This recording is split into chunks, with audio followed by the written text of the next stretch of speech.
Second grade, week 12, seasons. Teachers, your TEKS state that students should know the importance of weather and seasonal information to make good choices. And I'm going to tie 2.8a into that and identify patterns in the data. What I have set up is this lamp represents the sun. I have a globe that's on the tilt of the axis to show students that it's that tilt that makes the seasons. And the beach ball over to the side is sitting flat, so they can understand the difference between tilt and a flat. If we just had an earth that was just perpendicular with a stick running through it. So I'm going to demonstrate that. If we had, and I put a sticker on where we were, if we had an earth that was perpendicular to the sun as it rotated, the seasons would never change. Everybody would have the same weather. As I walk around the table and I turn this, it's because of that tilt that we have the different seasons. So when I get back over here, I'm going to set this ball down and I'm going to pick up the globe.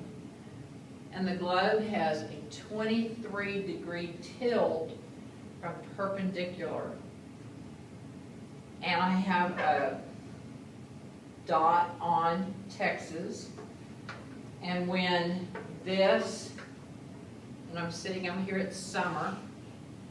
When this tilt is sitting this way and the rays of the sun are hitting the full surface of that land, then it's summer. As we move around the sun and they get into fall, which we are now, they'll see that the sun rays are not hitting us directly anymore, and our days are shorter, our nights are longer. And as we move over here to winter and we actually turn that dot back to the sun, they're now facing down in a downward position because of the tilt, and they're getting very short days and colder weather because they're not getting full force of the sun on the angle of the earth, whereas the southern hemisphere is getting summer while we're getting winter.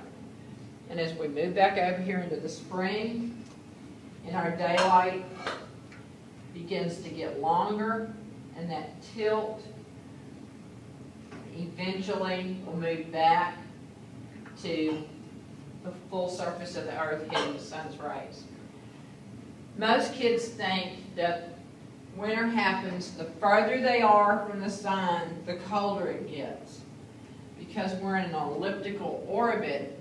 And so when we're over here, it should be warmer.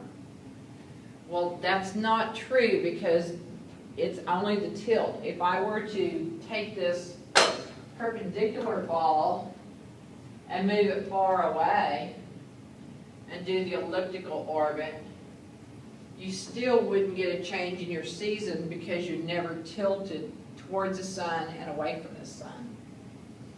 So have the kids walk around we're going to have a lamp in the middle of the room, have the kids be different seasons, have them do different tilts. What if the earth was like this? What would happen?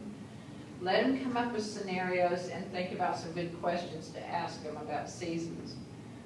And then on that TEK where they have to ask about, make good decisions, ask them, okay, well, if I was in this position back here, and all the land was getting the full surface of the sun's rays, what would I pick out to wear that day? What would I be doing? On a thermometer, what would the temperature look like? What would the water feel like if I went swimming? And then do the same thing over here in the fall, and especially in the winter. Do you swim in the winter? Why? Because the water on the surface of the earth is cold. Because it started cooling off during this season when the days got shorter. So that's how I would make those good choices for them.